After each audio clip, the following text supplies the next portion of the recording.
Break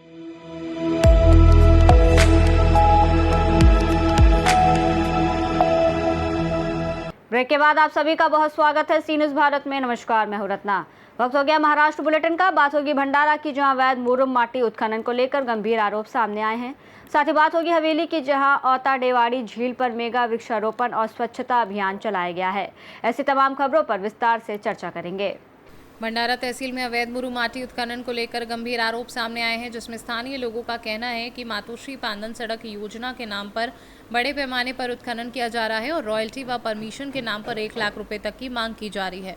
आरोप है कि कुछ लोगों को घर बुलाकर पैसे लेकर अनुमति दी जा रही है, जबकि पुराने परमिशन धारकों को भी नई अनुमति नहीं मिल रही। नागरिकों के अनुसार माथाडी, टेकेपार, सालेबर्डी, झबाड़ा, नांदूरा और कवडशी क्षेत्रों में पोकलैंड मशीनों और डंफरों से बड़े पैमाने पर अवैध खनन हो रहा है। यहां तक कि कुछ स्थानों पर बिना अनुमति तालाबों से भी मुरुम निकाले जाने के आरोप हैं। लोगों का ये भी कहना है कि तहसील कार्यालय में आवेदन देने पर उन्हें बार बार टाला जाता है, जबकि कुछ लोगों की आसानी से अनुमति मिल जाती है। हालांकि ये सभी आरोप स्थानीय नागरिकों के दावे पर आधारित है। भंडारा तालुक्यात अवैध उत्खनन सुरू आहे।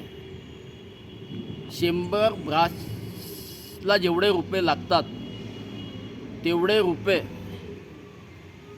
तहसीलदार माकोडे आपल्या घरी बोलवून घेतो आणि अवैध उत्खनन सुरू करायची परमिशन देत आहे। आम्ही याच्या अगोदर परमिशन घेतलेली आहे आणि आम्हाला पण परमिशन मिळालेली आहे, पण आता आमचा काय विरोध आहे, आम्हाला ते परमिशन देत नाही आहेत आणि अवैध उत्खनन सुरू करायसाठी लोकांना परमिशन देत आहेत। घरी बोलू पैसे घेऊन लोकांना परमिशन देत आहेत। याच्या अगोदर आम्ही पण परमिशन घेतलेली आहे, रॉयल्टी काढलेली आहे। एका 100 ब्रास रॉयल्टीला जसं 1 लाख रुपये खर्च लागतो, त्याच पद्धतीनं परमिशन न देता घरी बोलवून 1 लाख रुपये घेतात आणि अवैध उत्खनन सुरू करायला परमिशन देत आहेत। तसंच मथाडी, टेकेपार, सालेबर्डी, झबाळा, नांदुरा, कवडसी या पट्ट्यामध्ये खूप प्रमाणात अवैध उत्खनन सुरू आहे। भंडारा शहरामध्ये एवढ्या गाड्या फिरत आहेत मुरुम मातीच्या, शाळेच्या मुलं जातात, कधीही अपघात होऊ शकतो, पण माकोडेला त्याची पर्वा नसताना तो खुलेआम परमिशन देत आहे। तो डायरेक्ट असा म्हणत आहे का सगळे पैसे माझ्याकडे घेऊन या, मी तुम्हाला परमिशन देतो। आणि मातोश्री पांदन रस्त्याखाली, मातोश्री पांदन रस्त्याच्या नावावर परमिशन देत आहे। कितीतरी भंडारा शहरातले, भंडाराच्या लगतचे आजूबाजूचे कितीतरी तलाव उत्खनन झालेले आहेत, जेणेकरून त्या तलावाची काही परमिशन नसतानासुद्धा उत्खनन सुरू आहे। 2-2 पोकलॅन लागले आहेत, 50-50 गाड्या लागल्या आहेत। हे सगळं तहसीलदार माकोडे यांच्या आशीर्वादानेच सुरू आहे, पण आम्ही जेव्हा परमिशन मागायला जातो तर आम्हाला परमिशन मिळत नाही आहे। याचे का कारण आहे हे आम्हाला माहीत पाहिजे। आम्ही यांच्या तहसील ऑफिसला परमिशन मागायला जातो, पण आम्हाला हे फिरवतात, आम्हाला परमिशन देत नाही। आम्हाला म्हणतात उद्या आहे, परवा आहे असं म्हणून टाळून राहिले। याच्या अगोदर जशी आम्ही परमिशन काढली आहे तशी आम्हाला परमिशन आता हे देत नाही आहे। याचं कारण काय आहे? आम्हाला माती मुरमाची परमिशन देत नाही आहे। यांची पैशाची भूक वाढलेली आहे असं आम्हाला वाटते, म्हणून हे आम्हाला परमिशन देत नाही आहे। रॉयल्टीचे जसं 1 लाख रुपये खर्च येतो, तशीच यांची मागणी आहे की मला पण 1 लाख रुपये द्या आणि परमिशन घेऊन जा। भंडारा से सी न्यूज़ संवाददाता निश्चल यनोरकर की रिपोर्ट। गढ़चिरौली जिले के आष्टी घोट मार्ग पर बामणपेट गांव के पास रविवार सुबह पारिवारिक विवाद के चलते एक पति द्वारा अपनी पत्नी का धारदार हथियार से जानलेवा हमला किए जाने की दिल दहला देने वाली घटना सामने आई, जिसमें महिला गंभीर रूप से घायल हो गई और ये पूरी वारदात उसके 2 मासूम बच्चों के सामने हुई। जानकारी के अनुसार फरियादी हरिदास अमल गाइन अपनी मौसेरी बहन कनिका ब्रजकेश दास उर्फ कनिका विश्वजीत मंडल को उसके घर छोड़ने जा रहे थे। तभी रास्ते में आरोपी ब्रजकेश ठाकुर दास ने मोटरसाइकिल रोककर गाली गलौज करते हुए पत्नी पर धारदार हथियार से ताबड़तोड़ वार कर दिए, जिससे उसके पेट, गर्दन और हाथ पैरों में गंभीर चोटें आईं। घायल महिला को अस्पताल में भर्ती कराया गया, जहां उसका उपचार जारी है। शिकायत के आधार पर आष्टी पुलिस ने मामला दर्ज कर आरोपी के खिलाफ हत्या के प्रयास सहित विभिन्न धाराओं में केस दर्ज किया है और उसकी तलाश शुरू कर दी है। गढ़चिरौली से सीनू संवाददाता मारुति कोलावार की रिपोर्ट। उंडरी में गोदरेज प्राणा ग्रीन ग्रुप द्वारा पूर्व नगर सेवक निवृत्ति अण्णा बांदल के मार्गदर्शन और सामाजिक कार्यकर्ता सचिन पुणेकर के समन्वय में औता डेवाड़ी झील पर विशाल पर्यावरण संरक्षण अभियान का आयोजन किया गया। इस अभियान में बच्चों, महिलाओं, युवाओं और वरिष्ठ नागरिकों ने बड़ी संख्या में भाग लेकर झील से प्लास्टिक कचरे की सफाई की और पौधारोपण कर पर्यावरण संरक्षण का संदेश दिया। निवृत्ति अण्णा बांदल ने बताया कि झील के पुनरुद्धार के लिए 2 से 3 करोड़ रुपए के बजट की मांग प्रशासन से की गई है और अगले शनिवार को 100 बड़े पौधे लगाए जाएंगे तथा उनकी देखभाल के लिए जल पंप प्रणाली भी स्थापित की जाएगी। सचिन पुणेकर ने इसे सामूहिक जिम्मेदारी बताते हुए कहा कि हर पौधा स्वच्छ और हरित भविष्य में निवेश है। वहीं कर्नल रणधीर सतीश ने कहा कि जब समाज के सभी वर्ग एक साथ प्रकृति के लिए जुड़ते हैं तो वह एक आंदोलन का रूप ले लेता है। अभियान के अंत में आयोजकों ने इसे प्लास्टिक प्रदूषण के खिलाफ एक प्रेरणादायक सामूहिक प्रयास बताया। आज ह्या ठिकाणी आम्ही आज तिसऱ्यांदा आलोय। त्याच्यामध्ये नदीप सर असतील, कोलटकर सर असतील, हांगे सर असतील। आम्ही ह्या प्रोजेक्ट करता कमिशनरला भेटलेलो आहे।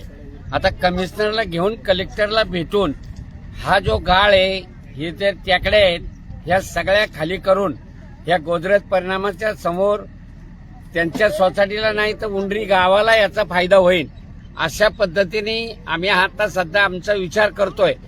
आम्ही ह्या तलावाकरता 2-3 कोटी रुपये मागणी बी केलेली आहे। तसं पत्र बी दिलंय, आम्ही मुख्यमंत्र्याला दिलंय, उपमुख्यमंत्र्याला वहिनींना दिलंय, कमिशनरला दिलंय। कमिशनर साहेबाला आता थोड्या पाण्यामुळं आपल्याला व्हिजिट देता येणार, त्यांच्याकडे टायमिंग कमी पडतोय। त्यामुळं ह्या दोन्ही पत्रकारांनी ह्या धरणाकरता, वडाच्यावाडीच्या धरणाकरता खऱ्या अर्थाने माझ्या खांद्याला खांदा लावून त्यांनी ही त्यांची 4थी व्हिजिट आहे। आज सुदल त्यांनी मला सांगितलं की आपल्याला कर्नल साहेबांनी निमंत्रण दिलं की सोसायटीतर्फे आपण झाडं लावतोय, पण हे झाडं लावत असताना थोडी झाडं मोठी पाहिजे होती। चला हरकत नाही, आपण पुढल्या शनिवारी 100 झाडं मोठी आणून त्याला 100 खड्डे करून इथं कुठेतरी आपण एक टिल्लो मोटार पाण्यामध्ये बसून लोकांना जेणेकरून लवकरात लवकर ते झाडांना पाणी देण्याचा करता जास्त तकलीफ होणार नाही, बादल्याने व्हायला नको। त्यामुळं मी माझ्या स्वतःच्या तर्फे पायी पाणी ती टिल्लो मोटार त्यांना देऊन ह्या झाडांचं रक्षण करणं हे आम्ही आमच्या कर्तव्य समजतो। हे प्रभाग गोदरेज सोसायटी असेल, परिणाम असेल, हे आमच्या प्रभागामध्ये आमचं कुटुंब असल्यासारखं आहे। आम्ही कुठल्याही सोसायटीत गेलो तर तो आमचा परिवार आहे असंच धरून आम्ही काम करत असतो। आणि त्या पद्धतीने आज सुद्धा कर्नल साहेबांनी त्यांच्या सगळ्या सोसायटीच्या मेंबर लोकांनी हे झाडं लावायचा कार्यक्रमामध्ये त्यांनी सगळं पुढाकार घेऊन आजचा कार्यक्रम आपण करतोय। मी त्यांच्या सोसायटीच्या सगळ्या लोकांचं, नागरिकांचं, बंधू आणि भगिनींचं मी अभिनंदन करतो की आपण ह्याच्यापूर्वी 5 वर्षापूर्वी आपण सगळे एकत्र आलो, ती झाडं लावली, ती झाडं आता मोठाली झाली, त्याची सावली गुलमोहराची झाडं असतात, बाकीची काही झाडं असतात, लिंबाची झाडं असतात की जेणेकरून ते झाडं चांगल्या पद्धतीने जगतील आणि ते आम्ही जगावली। आणि ह्या झाडाला सुद्धा प्रत्येक झाड जगावण्याकरता आम्ही परिकष्ट करून ते झाड जगावणार। खऱ्या अर्थाने वडाचं झाड माझ्या हाताने इथं लागलंय, त्याचं सगळं जोपान करण्याची जबाबदारी मी उचलली, एवढं सांगतो। पुढच्या कामाला आपण सुरुवात करू। हवेली से सीनू संवाददाता यश सोलंकी की रिपोर्ट। माहौर मालवाड़ा में वट पूर्णिमा का पर्व महिलाओं द्वारा बड़े उत्साह और श्रद्धा के साथ मनाया गया। इस अवसर पर गांव की सभी महिलाएं एकत्रित होकर वट वृक्ष की पूजा अर्चना में शामिल हुई और परिक्रमा कर अपने पति की लंबी उम्र की कामना की। पूर्व सरपंच सरोजा बेहरे ने वट वृक्ष की परिक्रमा कर विधिवत पूजा की। साथ ही सीमा, भाग्यश्री, पूजा, साक्षी, रेणुका और संध्या सहित अन्य महिलाओं ने भी पूरी श्रद्धा से वट वृक्ष की पूजा की और पारंपरिक उखाने गाए। कार्यक्रम के दौरान महिलाओं ने एक दूसरे की गोद भराई की रस्म निभाकर त्योहार को पारंपरिक रीति रिवाजों के साथ धूमधाम से संपन्न किया। वड सावित्री आहे त्याबद्दल काही माहिती सांगू शकाल का? कशामुळे बा हे चक्रा मारतात हे महिला? कारण सांगा ना.